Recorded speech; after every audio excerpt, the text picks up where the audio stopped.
Hello guys, this is Mayank and I am back with another exciting video.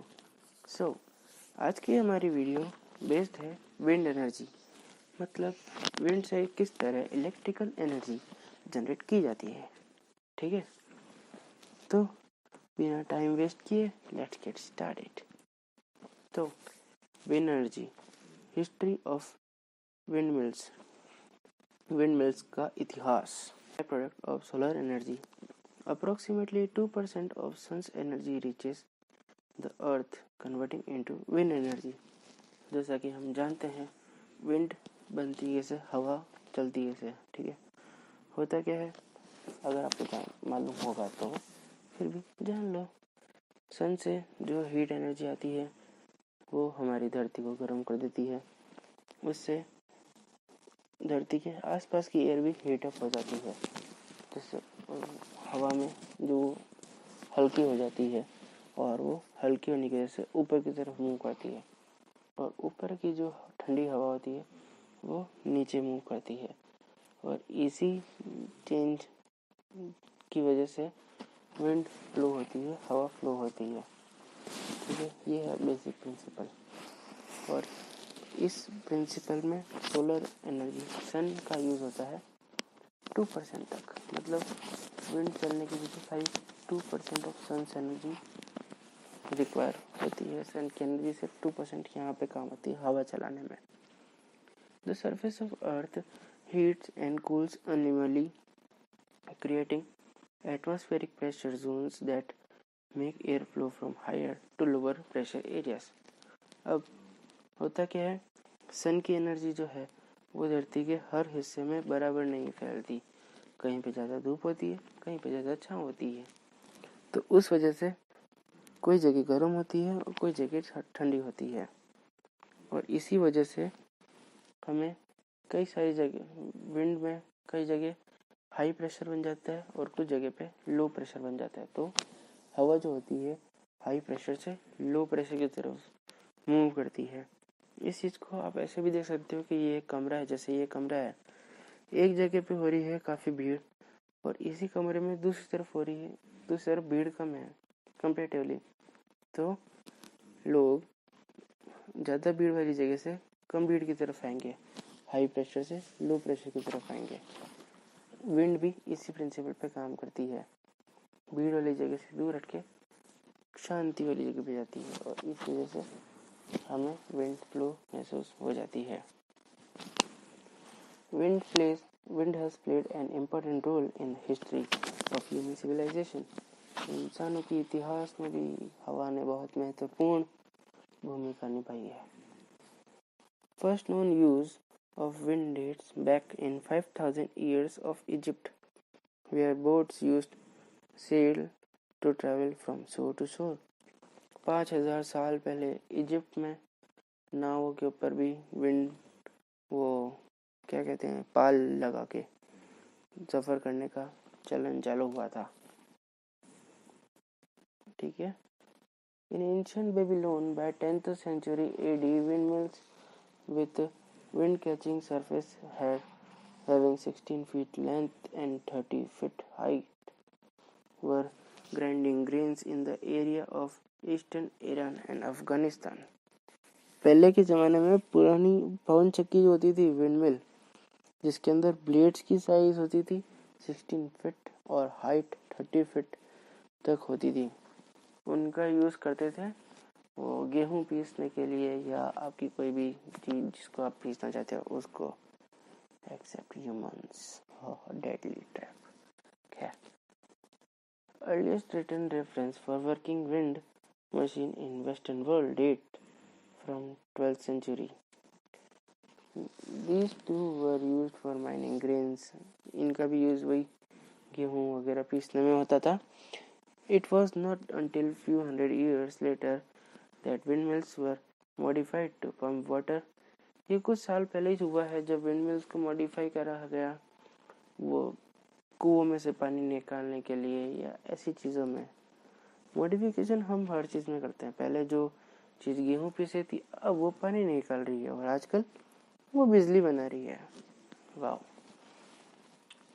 In 1889, There were 77 windmill factories in the United States, and by the turn of the century, windmill had become a major American export.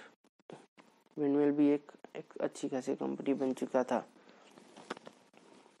Farm windmills are still being processed and used, though in reduced number. आज भी farm windmills का use होता है, कम होता है पर होता है. They are best suitable for pumping groundwater in small quantities of livestock water tank. वही जैसे मैंने कहा, कुएं में से पानी निकालने के काम आता है. In 1930 and 1940, hundreds of thousands of electricity producing wind turbines were built in USA. इन 2 सालों के आसपास ही years ना कि that one के आसपास ही विंड मिल्स से हमने इलेक्ट्रिसिटी का प्रोडक्शन चालू करा, इंसानों ने ना. ठीक है. They have 2 or 3 thin blades, जो आजकल हम देखते हैं 2 या 3 ब्लेड्स ही होती है, which rotate at high speed to drive electrical generator. High speed blades की नहीं होती, क्योंकि हम देखते हैं कि विंडमिल्स बहुत धीरे धीरे घूमती है, तो उसके पीछे का कारण हमें इसी वीडियो में बाद में पता चलेगा. तो these wind turbines produce electricity to far beyond the reach of power lines and were typically used to charge stored battery operating radio receivers and power light bulbs. तो विंड टर्बाइन, अब जैसे इस पॉइंट को समझ लिए, जैसे कोई गांव है दूर दराज, जहाँ तक हमें इलेक्ट्रिसिटी प्रोवाइड करानी है, पर इलेक्ट्रिसिटी हम वहाँ प्रोवाइड नहीं करा सकते, क्योंकि वहाँ पे आसपास में कुछ नेचुरल क्लाइमेटी से कुछ ऐसी चीज़ें कारण होंगे जिस वजह से हम वहाँ तक लाइंस नहीं बिछा सकते. तो हम उसके लिए उन्हें इलेक्ट्रिसिटी प्रोवाइड कराने के लिए कस्टमाइज तरीका कर सकते हैं. जैसे अगर वहाँ पे जब धूप अच्छी आती है तो हम वहाँ सोलर प्लांट लगा सकते हैं, या अगर वहाँ कोई पहाड़ी इलाका में है और वहाँ हवा अच्छी चलती है तो हम वहाँ पे एक विंडमिल भी लगा सकते हैं. तो ये भी एक अच्छा ऑप्शन रहता है. तो जब छोटी सी जगह है तो वहाँ पे आप उस विंडमिल से आपकी बैटरीज चार्ज कर सकते हो, रेडियो चला सकते हो और लाइट बल्ब्स कुछ. By early 1950, however, the extension of central power grid to nearby every American household via rural electrification administrator eliminated the market of this machine. जैसे कि हमने देखा था कि पहले कुछ घर वाले जो अफोर्ड कर सकते थे उन्होंने अपने घर में विंडमिल लगा ली थी ताकि हम खुद की बिजली लगा सकें. पर हर जगह इलेक्ट्रिसिटी पहुंच चुकी थी. आपको कम रेट में ज़्यादा अच्छी वाली इलेक्ट्रिसिटी मिल रही है, तो आप खुद की घर में विंडमिल क्यों लगाओगे? उससे आपकी ज़बरदस्ती की जगह भी वेस्ट हो रही है. इस वजह से कुछ घर वालों ने अपने यहाँ से विंडमिल हटा दी थी. ठीक है. तो कुछ हद तक हम जो आजकल विंडमिल देखते हैं वो भी ऐसी ही होती है, एक पोल, 3 ब्लेड्स और पीछे एक ये hump. A typical modern windmill looks like as shown in the following figure. आजकल हमारी विंडमिल भी ऐसी ही दिखती है.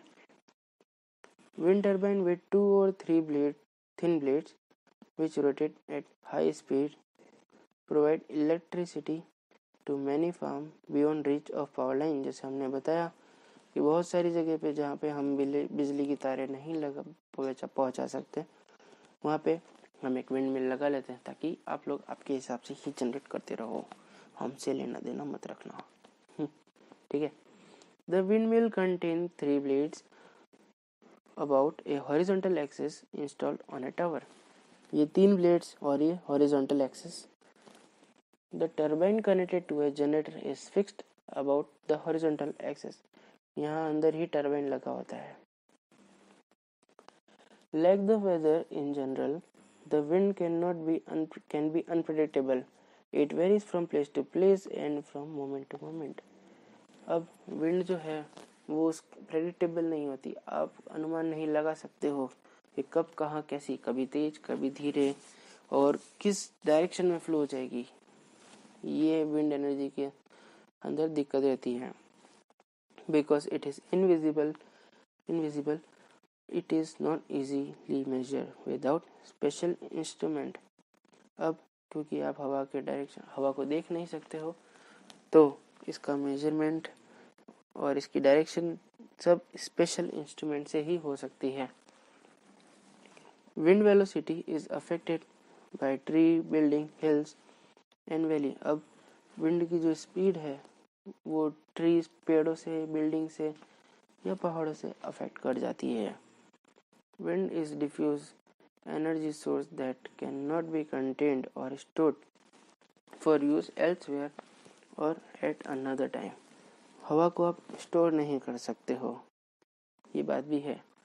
अब principle of wind energy conversion, ठीक है।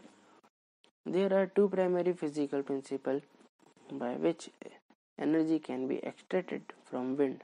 ड्रैग फोर्स होता है और लिफ्ट फोर्स होता है। ड्रैग फोर्स, ये मान लीजिए हमारे पास एक बोट है, उसके अंदर अगर विंड का डायरेक्शन बोट की डायरेक्शन में ही है तो ये ड्रैग फोर्स है, और बोट का डायरेक्शन इस तरफ है और विंड का डायरेक्शन अगर इस तरफ है तो ये लिफ्ट फोर्स होता है। Features that categorize lift and drag force are: drag is in direction of air flow, हमारा काम भी उसी तरफ है जिस तरफ एयर फ्लो है, तो वो drag force. Lift is perpendicular to direction of air flow, air flow का डायरेक्शन इधर है और हमारी लिफ्ट एयर फ्लो का डायरेक्शन इस तरफ है, तो ये परपेंडिकुलर हुआ। Generation of lift always causes a certain amount of drag to be developed. कुछ हद तक लिफ्ट भी ड्रैग फोर्स जनरेट कर लेती है। With good airfoils, the lift radius can be more than 30 times greater than drag, ठीक है। Lift devices are generally more efficient than drag devices. Okay. Power in the wind, इसको आप pause करके समझ सकते हैं। इसको भी फिर भी P जो होता है वो हमारा पावर इन वाट्स, जहाँ पे एक HP इक्वल टू 746 वाट, ये तो कॉमन हो रहा है। 0.5 into RHO air density, A होता है हमारा rotor swept area, CP coefficient of performance, V जो होता है विंड स्पीड इन मीटर पर second, NG generator efficiency, NB gear box bearing efficiency, depend करता है कि कितने अच्छे वाले गियर्स आप यूज करते हो। परफॉर्मेंस ऑफ विंड मशीन, इसको भी आप पॉज करके समझ सकते हैं, आसान सी चीज है। इसको भी साइट सिलेक्शन, विंड एनर्जी का साइट सिलेक्शन भी दूसरे पावर प्लांट्स की तरह ही होना चाहिए, जहाँ पे हमें ट्रांसपोर्ट फैसिलिटी अच्छी मिलनी चाहिए, लैंड अच्छी मिलनी चाहिए, हमारे जो स्पेशल क्राइटेरियाज हैं कि जैसे विंड एनर्जी में हवा अच्छी होनी चाहिए, उसके फ्लो में कोई डिस्टरबेंस नहीं होना चाहिए, सालों साल हमें हवा मिलती रहे, यूँ नहीं कुछ टाइम कुछ पर्टिकुलर पीरियड के लिए मिल रही है, और इन सब बातों का हमें ध्यान रखना पड़ता है। अब ये आती है मेन चीज, main component of a wind mill, ठीक है। अब ये जैसे हमने देखा था ये ब्लेड्स है, इसके बाद मेन शाफ्ट और ये है गियरिंग बॉक्स, ठीक है। जैसे मैंने पहले बताया था हमारे जो विंड मिल जो हम देखते हैं वो काफ़ी धीरे धीरे रोटेट होते हैं, तो गियरिंग बॉक्स के अंदर हम इसके अंदर गियर्स लगाते हैं, जिससे जो हमारी ये सेकेंडरी शाफ्ट है, हाई स्पीड शाफ्ट है, उसको हाई स्पीड मिलती है। हम गियर्स का यूज़ करते हैं, यहाँ पे जो स्लो गियर्स होते हैं वो यहाँ पे छोटे गियर्स जिसके अंदर ज़्यादा ग्रिप होती है, तो उससे उसकी स्पीड बढ़ जाती है, और ये हाई स्पीड शाफ्ट जनरेटर से होती है, तो ये जनरेटर को वो स्पीड प्रोवाइड करा पाता है जो उसकी ज़रूरत होती है। rotor. The portion of wind turbine that collects energy from wind is called rotor. Rotor usually consists two or more wooden, fiberglass, or metal blades which rotate about an axis at the rate determined by wind speed और shape of blades. ठीक है. Rotor ज़्यादातर 2 या 3 तरह का wooden, fibre glass या metal blades का access पे होता है, जिसको wind determined by wind speed, जिसकी स्पीड आपकी हवा की स्पीड के ऊपर और ब्लेड्स की साइज के ऊपर डिपेंड करती है. Blades are attached to the hub which in turn is attached to main shaft. ये ब्लू हमारी मेन शाफ्ट है और ये यहाँ से कनेक्टेड है. Drag design. Blade design operate on either the principle of drag और लिफ्ट. जैसे मैंने पहले बताया था, बोट की डायरेक्शन वाला, बोट की डायरेक्शन में हवा है तो वो ड्रैग, और बोट के ऑपोजिट में है तो वो lift. For drag design, the wind literally pushes the blades out of the way. ठीक है. ड्रैग की देखें, अगर उसमें देखें तो जो हवा है वो लिटरली ब्लेड्स को अपनी डायरेक्शन से हटाने के लिए पुश करती है, जिससे ब्लेड्स तो नहीं जा पाते पर हाँ उनकी स्पीड बढ़ जाती है.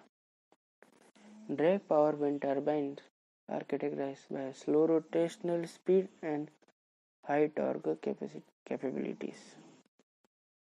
अब lift design. Lift blade design employs the same principle that enables airplanes, kites and birds to fly. ये लिफ्ट वाला फिनोमेना भी वही है जैसा यूज एयरप्लेन्स में, पतंगों में और चिड़ियाओं को उड़ने में काम में लिया जाता है. The blades are essentially an airfoil or wing. Blades कुछ हद तरीके से पंख जैसे ही होते हैं. When air flow past the blades, the wind speed and pressure differs to create different upper and lower blade surface. जब हवा फ्लो होती है, जैसे कि हम देखते हैं कि जैसे प्लेन का अगर आपने देखा होगा तो उसके अंदर ये वाला डायग्राम आप देख सकते हैं कि प्लेन के ऊपर की तरफ और नीचे की तरफ हवा का फ्लो अलग है, जिसकी वजह से काफ़ी सारी लिफ्ट जनरेट हो पा रही है. यहाँ ऊपर से हवा टर्न होके जा रही है, जिसकी वजह से यहाँ लो प्रेशर बनता है और हवा लो प्रेशर की तरफ जाती है हाई प्रेशर से, जिससे हवा ऊपर जाती है और प्लेन उड़ जाता है. यही तरीका चिड़ियों के पंख में भी यूज होता है. वेन एयर, यही चीज यहाँ पे लिख रखी है.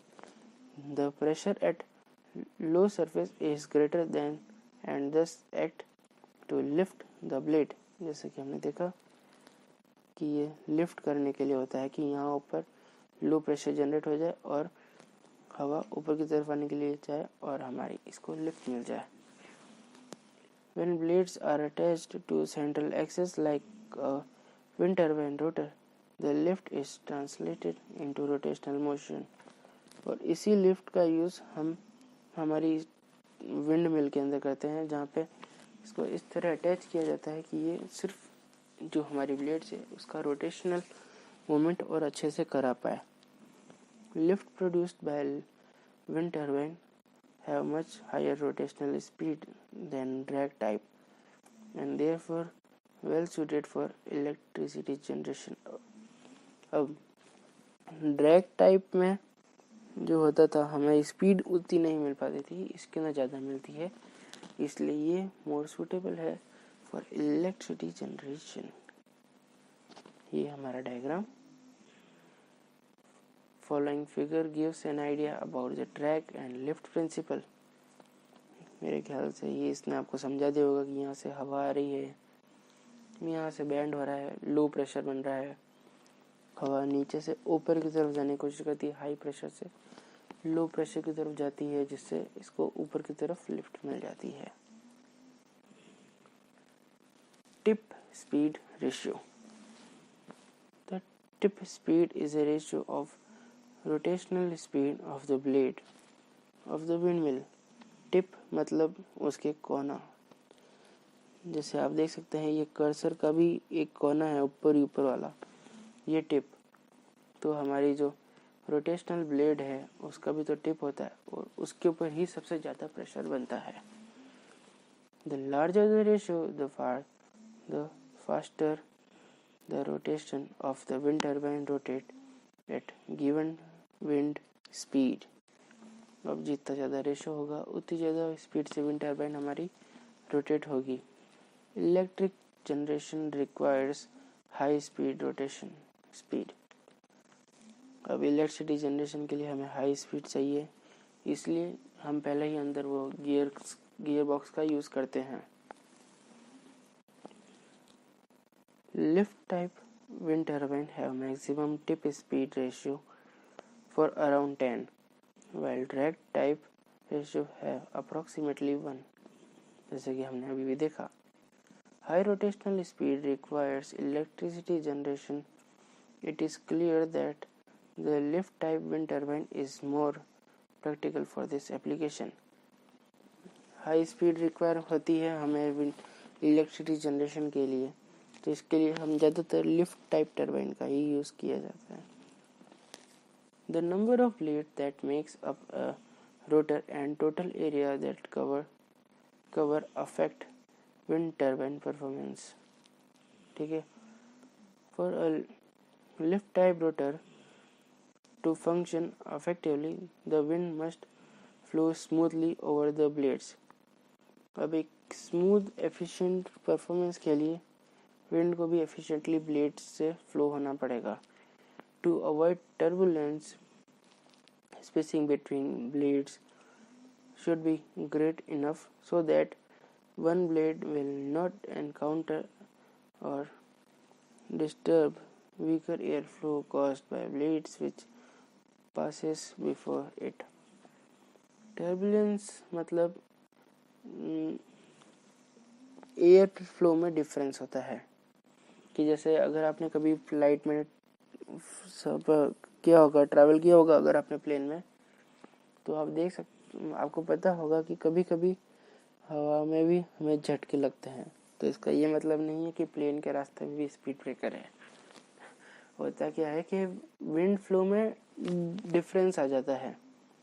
कई बार कुछ जगहों पे विंड उस कंसिस्टेंसी के साथ नहीं होता है, या हमें जैसे नॉर्मल चल रही है एकदम से हवा का झोंका आ गया, तो उस वजह से भी सडन चेंजेस हवा में, उस वजह से भी फ्लाइट में कई बार हमें झटके लग जाते हैं, और वही चीज़ हमारी विंड टरबाइन को भी अफेक्ट कर सकती है क्योंकि इसकी हाइट भी ज़्यादा होती है।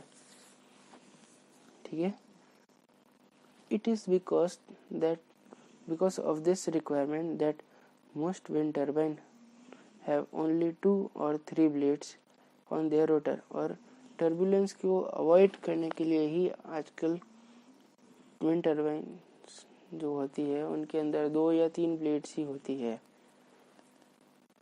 Classification of wind mills. अब wind turbines are classified into 2 general type, horizontal and vertical axis.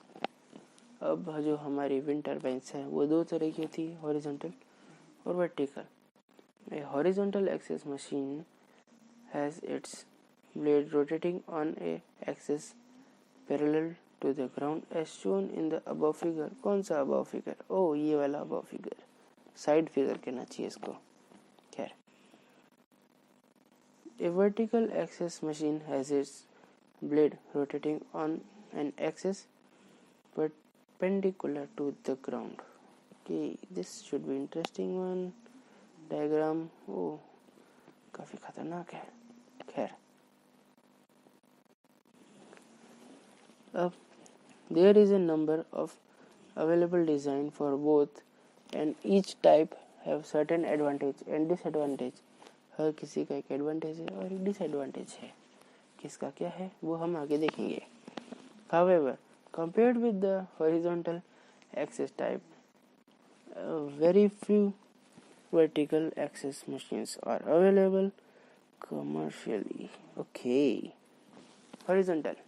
This is the most common wind design, जैसा कि हम इसको हर एड में देखा ही जाते हैं, देखा ही होगा इसको तो.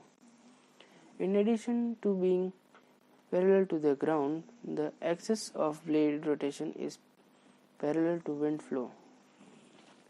विंड का फ्लो भी इधर, इसका घूमना भी इसी तरफ, और ये जो इसका हब है तो गोचा, ये भी जमीन के पैरेलल में है.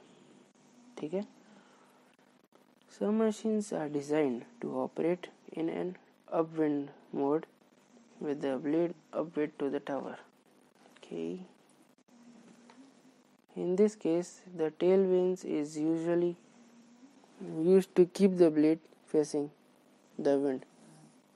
अब यहाँ पे एक टेल भी होती है, क्या कहते हैं इसे, टेल वेन. ओके. तो बेसिकली होता क्या है कि अब हम टरबाइन, इसको जो क्या कहते हैं इसको, विंड मिल जो लगा रखा है, अब जरूरी नहीं है कि हमेशा हवा इसी डायरेक्शन में फ्लो हो. ठीक है. अब क्या पता, हवा अनप्रेडिक्टेबल है, हमने पहले जाना था, क्या पता हवा का डायरेक्शन इस तरफ से आ जाए, तो हम यहाँ पे एक पूंछड़ी लगाते हैं, टेल वेन. ठीक है. जिसका काम होता है इसको रोटेट कर देना. हमारी जो विंडमिल है इसी को रोटेट कर देती है वो, जिससे ये हमेशा विंड फेसिंग होता है, ताकि ये हर डायरेक्शन की विंड को फेस कर सके और रोटेट हो सके. Other design operates in A downwind mode so that wind passes the tower before striking the blade. Okay. Change करते रहते हैं हम. Some very large wind turbines use a motor-driven mechanism that turns the machine in response to wind direction sensor mounting on tower. अब वही turbine को घुमाने के लिए, इसके ब्लेड्स को घुमाने के लिए अब अलग अलग तरीके यूज करते रहते हैं, और उन्हीं को यहाँ समझाया गया है. Commonly found horizontal axis windmills are aero turbine windmills with 35% efficiency, and farm mills use 15% efficiency. Vertical axis. All the vertical axis wind turbine have existed for a century. They are not in common as their horizontal counterparts. इनको बहुत कम देखा जाता है, क्योंकि आजकल हम सब horizontal को ही देखा जाते हैं. ठीक है. द मेन रीजन फॉर, मैं आपको बताना चाहूँगा, ये रेड लाइन बाय डिफॉल्ट थी, देखा, ये सब जगह है, इसलिए ये लाइन इम्पोर्टेंट है, सर मत समझना. The main reason for this is that they do not take advantage of the higher wind speed and at their higher elevation above the ground as well as horizontal axis turbine. ये तो मुश्किल है. The main reason for this is that they do not take advantage of the higher speed, okay, at higher elevation above the ground. Okay. अच्छा, इनका use आजकल इसलिए नहीं होता क्योंकि ये हाई स्पीड जो विंड होती है उसका इतना अच्छा एडवांटेज नहीं ले पाते. इतना अच्छा एलिवेशन मिलने के बाद, एलिवेशन ऊंचाई पे इतना अच्छा झटका मिलने के बाद भी, मतलब ये अपॉर्चुनिटी का फ़ायदा नहीं उठा सकते, तो हम भी इनका फ़ायदा नहीं उठा सकते. इसलिए the basic vertical axis designs are the Darius, okay, which has curved blade and efficiency of 35% of Guru mills.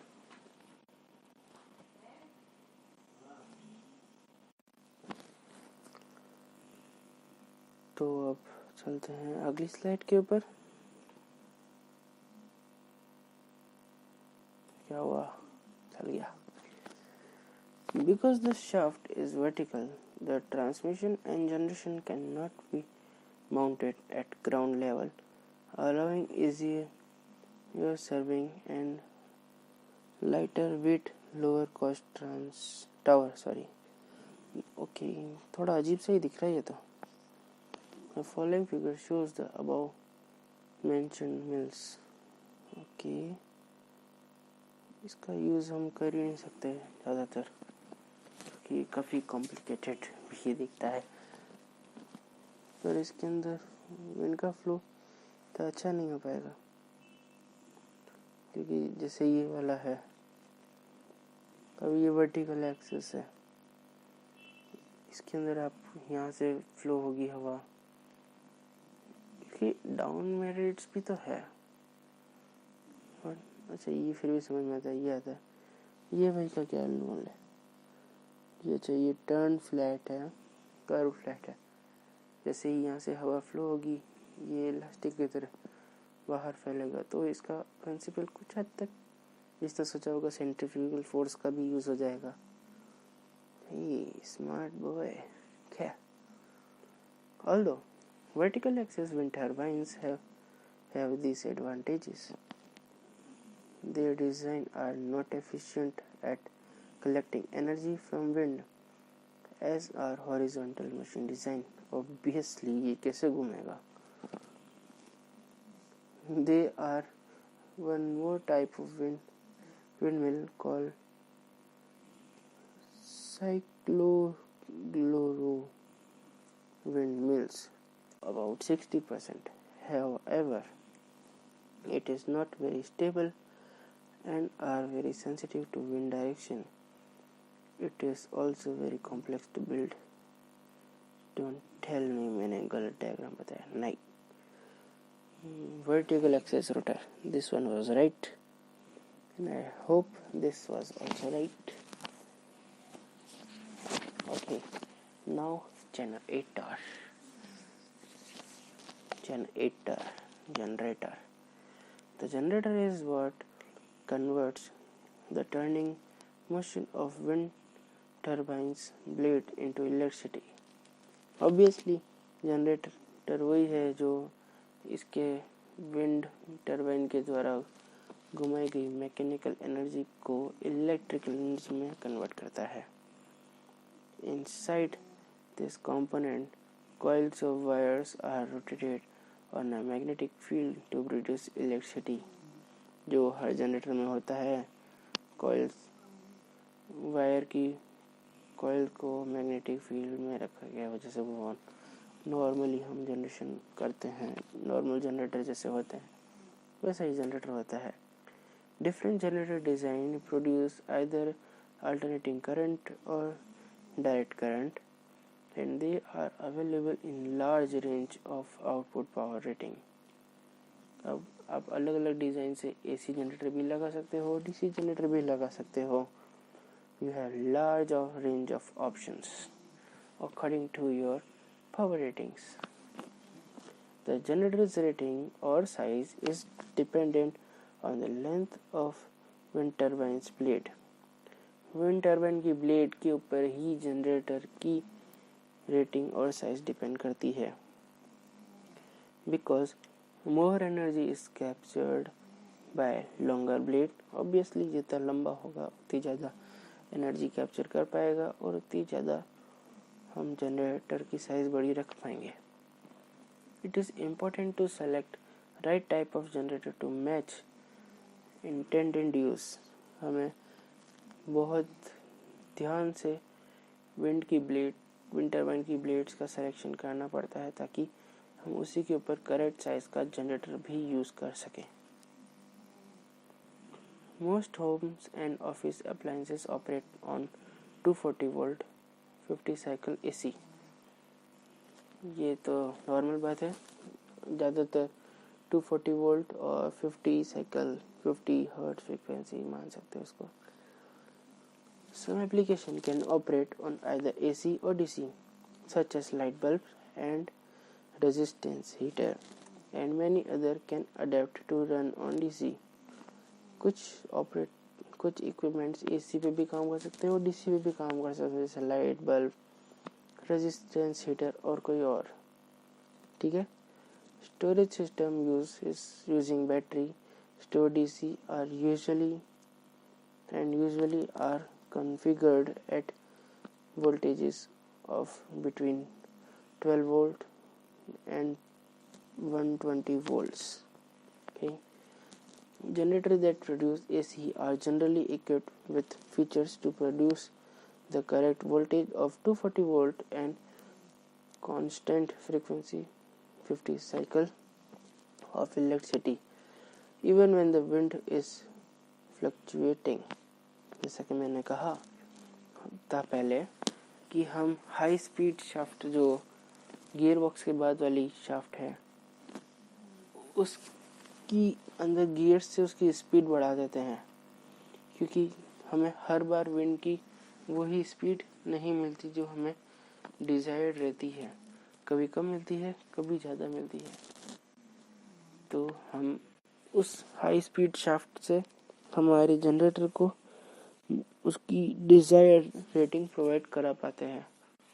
फिर एडिशनली हमारी जो विंड टर्बाइन रहती है उसके अंदर हम ब्लेड्स भी लगा देते हैं, वो ब्रेक्स भी लगा देते हैं, क्योंकि कभी तूफान, आंधी तूफान आ गया तो नॉर्मल से ज़्यादा विंड फ्लो होगी, तो उस चीज़ से काफ़ी डैमेज हो सकता है, इसलिए हम इसके अंदर ब्रेक्स भी लगाते हैं विंड मिल के अंदर।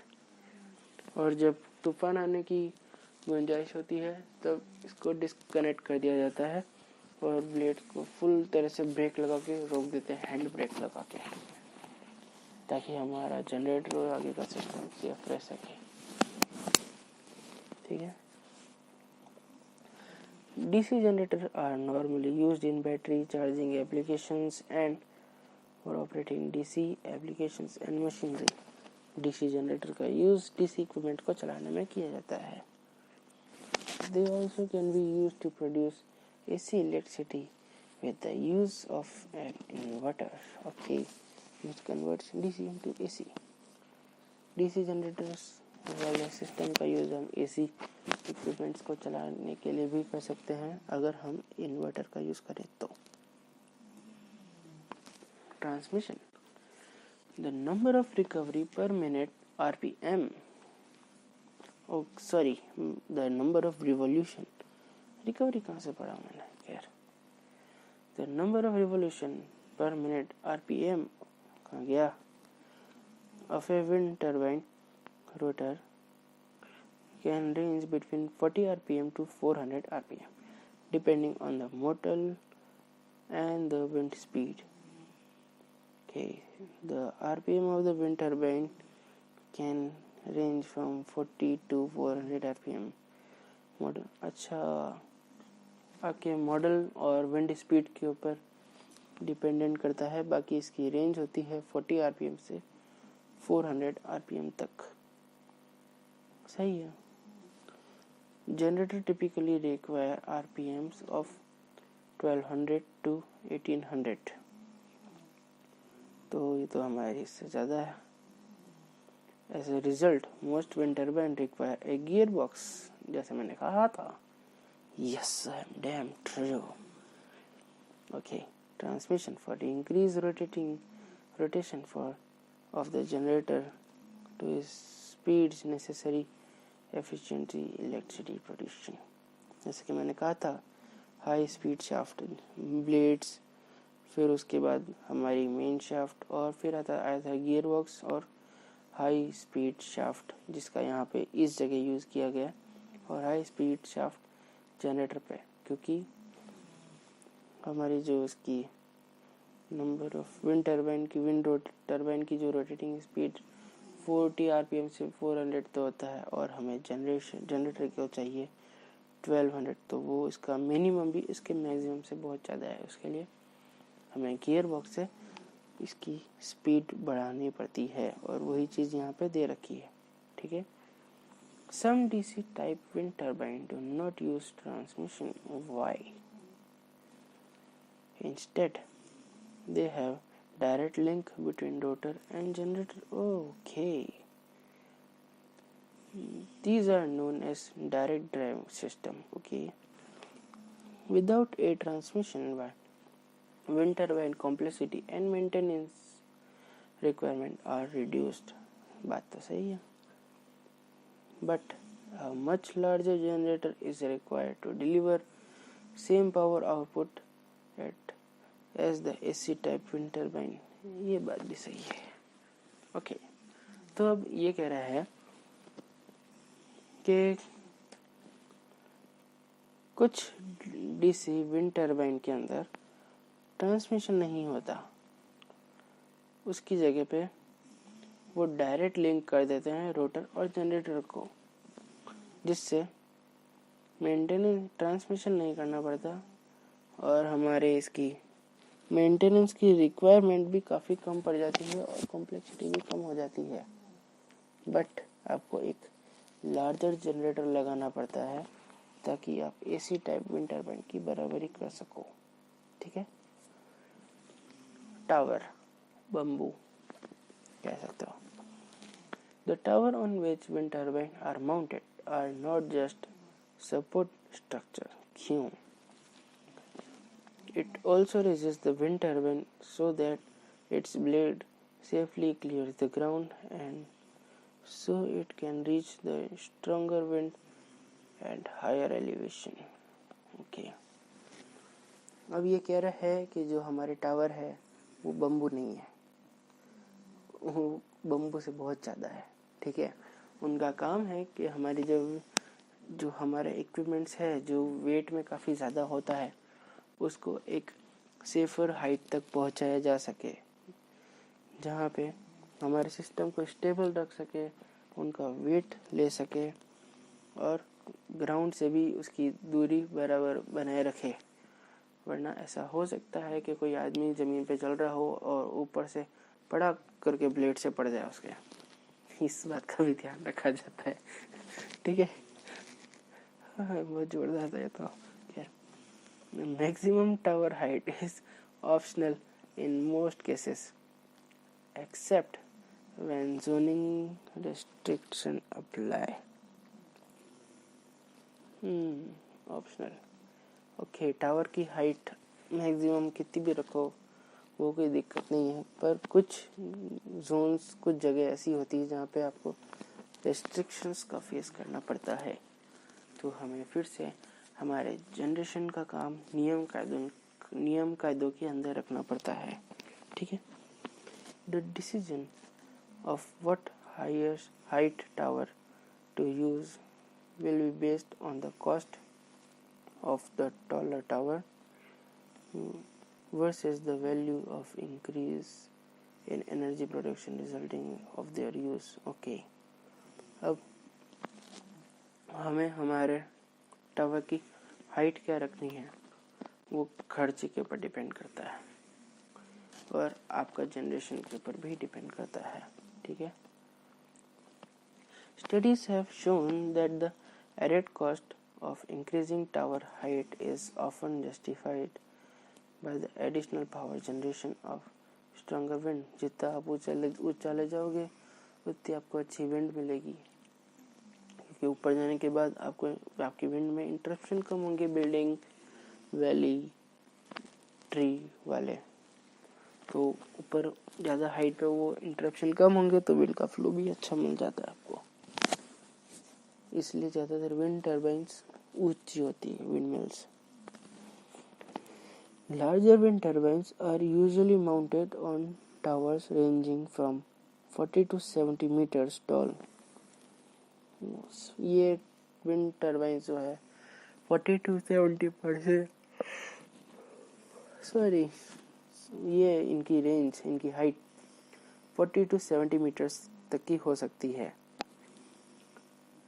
Tower of small wind system are generally guyed, क्या है GUID, गाइड डिजाइन. इसका क्या मतलब होता है? दिस मीन्स क्या सेटिंग बैठाई है मैंने. This means that there are guy wired anchored to the ground on 3 or 4 sides of the tower to hold it erect. अच्छा, जैसे हमने टेलीफोन के जो टावर्स होते हैं जिनका आपने ध्यान से देखा होगा, उनके साइड में आपको वायर्स निकले हुए दिखते हैं ना, तो वो 3-4 वायर साइड में इसलिए निकालते हैं ताकि वो सीधा खड़ा रहे। मतलब हमारे ये बम्बू टावर्स कितने भी स्टेबल क्यों नहीं बनाए, पर फिर भी जब वो टरबाइन का वो ब्लेड रोटेट होगा तो अनबैलेंस होगा, जिससे गिर सकता है हमारा पूरा विंड मिल। तो इसलिए हम साइड में प्रिकॉशन के लिए तार लगा देते हैं, गाइड कह सकते हैं, ये कहते हैं ना ये वाला, तो वो इसीलिए लगाते हैं 3 या 4 साइड में, टू होल्ड इट, इसको पकड़े रखने के लिए। This tower cost less than free standing tower but require more land area to anchor the guy wire. बात तो सही है। नॉर्मली हम टावर खड़ा करेंगे, उससे इस गाय वायर की कॉस्ट ज़्यादा होगी, एरिया ज़्यादा रिक्वायर करेगा, क्योंकि आपके तार एडिशनल जगह घेर रहे हैं as compare to your bamboo. Some of these guide tower are erected by tilting them. कई बार ये टेढ़े होकर गिर जाते हैं।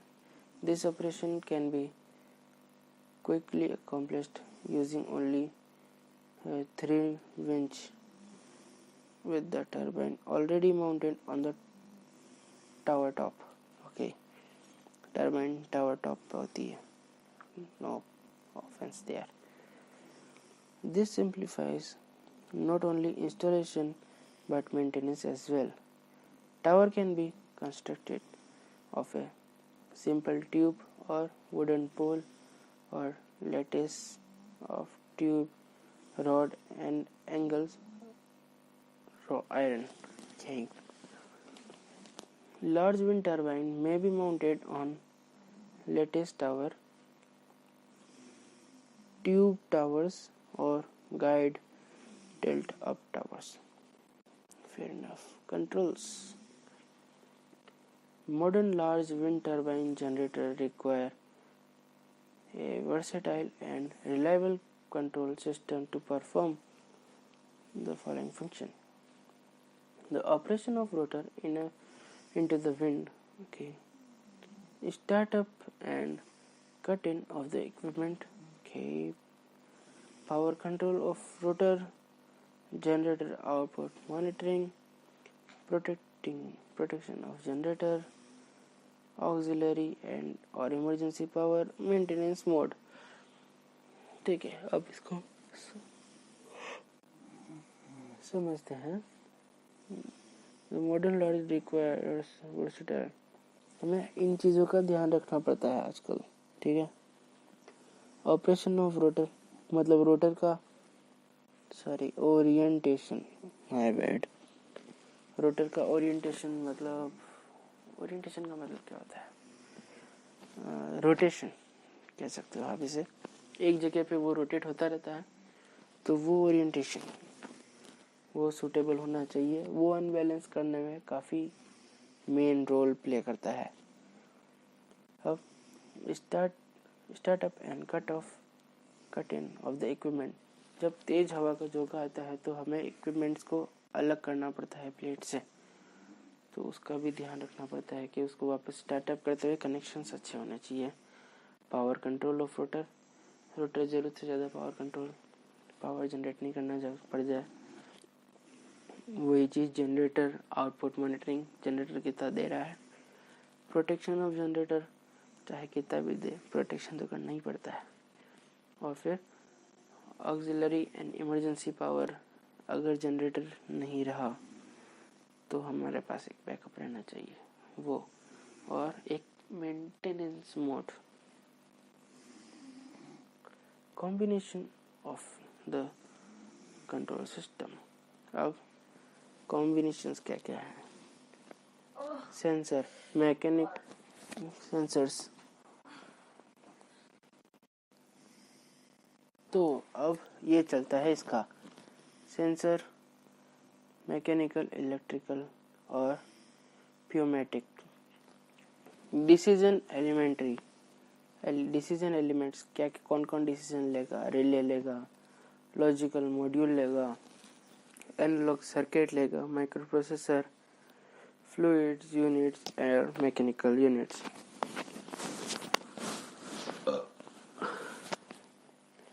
एक्यूलेटर्स, हाइड्रोलिक और इलेक्ट्रिक फिनोमेना। इसको आप लिखो तो कोई ज़रूरत नहीं, वैसे समझने के लिए है, ये चीज़ें हमें पता रहता है, ये सब लगेंगे ही लगेंगे। इसके अंदर डिसीजन एलिमेंट्स का यूज़ हमारे इसको ऑटोमेटिक बनाने के लिए। A recommended combination of electronic transducers feeding into microprocessor, which in turns signal electrical ये क्या लिखा है actuators and provide protection though electronic circuit, although in a pneumatic slip clutch may be required। ये pneumatic जो भी है इसकी requirement पड़ती है। क्या schemes of electricity generation, several schemes of electric generation have been developed। These schemes are मतलब electricity generation की बहुत सारी स्कीम बन चुकी है, जो है constant speed constant frequency CSCF, variable speed constant frequency VSCF, variable speed variable frequency VSVF। Okay, constant speed. Okay, तो वापस शुरू करते हैं। CSCF, constant speed drive, has been used for large generator controlled directly from the grid where constant frequency operation is essential। ठीक है, अब constant speed drive has been used for large generator controller, मतलब large generators, जब हम large generators बड़े generators की बात करते हैं तो आपको एक कांस्टेंट स्पीड मेंटेन, ताकि आपको कांस्टेंट फ्रीक्वेंसी मिल सके। The synchronous generator, for such machines the requirement of constant speed is very rigid and only minor fluctuations of about 1% for short duration can be allowed। जब हम इस synchronous type के generator की बात करते हैं तो हमें एक कांस्टेंट स्पीड चाहिए होती है और बहुत छोटे 1% फ्लक्चुएशंस ही अलाउड होते हैं, और वो भी कुछ देर के लिए ही। Synchronization of wind driven generator with power grid also use pose problem with gusty winds।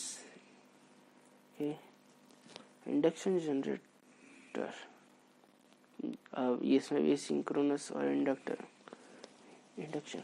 ठीक है, if the stator of the induction machine is connected to the power grid and if rotor is driven about synchronous speed ns, the machine will become a generator। okay, जग जाहिर है ये बात तो। खैर, it will deliver constant line frequency power to the grid, ये एक constant supply grid को provide कराएगी। The output power of wind driven induction generator is uniquely determined by operating speed। अब आउटपुट पावर जो है ये यूनिकली डिटरमाइन होती है, अलग अलग होती है। Induction generators are basically simpler than synchronous generator. Obviously ये इंडक्शन हुआ है और वो सिंक्रोनस, उनको सब कुछ सिंक्रोनिज्म में चाहिए। परफेक्शनिस्ट कहीं के। क्या, they are easier to operate, obviously control and maintain। भोले वाले इंडक्शन मोटर वाले have no synchronization problem and have economical, इनको सिंक्रोनाइजेशन की कोई प्रॉब्लम नहीं होती, जो दिया जैसा दिया चला लेते हैं। They drew their excitation from grid and hence impose reactance volt ampere burden. ठीक है. Variable speed constant frequency system VSCF. Variable speed driven is typically for most small wind generator, okay, used in autonomous application, generally producing variable frequency and variable voltage output. Okay, variable speed operation of wind electric system yield higher output for both low and high wind speed. Both horizontal and vertical axis turbine will exhibit this gain under variable speed operation. The popular scheme to obtain constant frequency output are explained. AC-DC AC link, काफ़ी अच्छा नाम है. The AC output of three-phase generator is rectified using the bridge rectifier and then converted back to AC using line commuted inverter. Q. The utilize an AC source with periodically reversed polarity and causes the commutation to occur naturally. Commutation को naturally occur कराने के लिए हम ये करते हैं. Since frequency is automatically fixed by a power line, they are known as synchronous inverter. क्योंकि frequency automatically fix हो जाती है इसलिए इन्हें सिंक्रोनस इन्वर्टर कहा जाता है. Block diagram of wind electric system. Wind आती है, wind turbine gearing and coupling, फिर अल्टरनेटर जो उसे इलेक्ट्रिसिटी में कन्वर्ट करता है, रेक्टिफायर, डीसी और सिंक्रोनस इन्वर्टर, और फिर यहाँ से जाता है three phase grid. Double output induction generator. In this system A slip rig induction motor is used. इसके अंदर एक स्लिप रिग इंडक्शन मोटर का यूज किया जाता है. Rotor power output at slip frequency is converted to line frequency power by rectification and inversion. Output power is obtained both from stator and rotor and hence this device is called double output induction generator.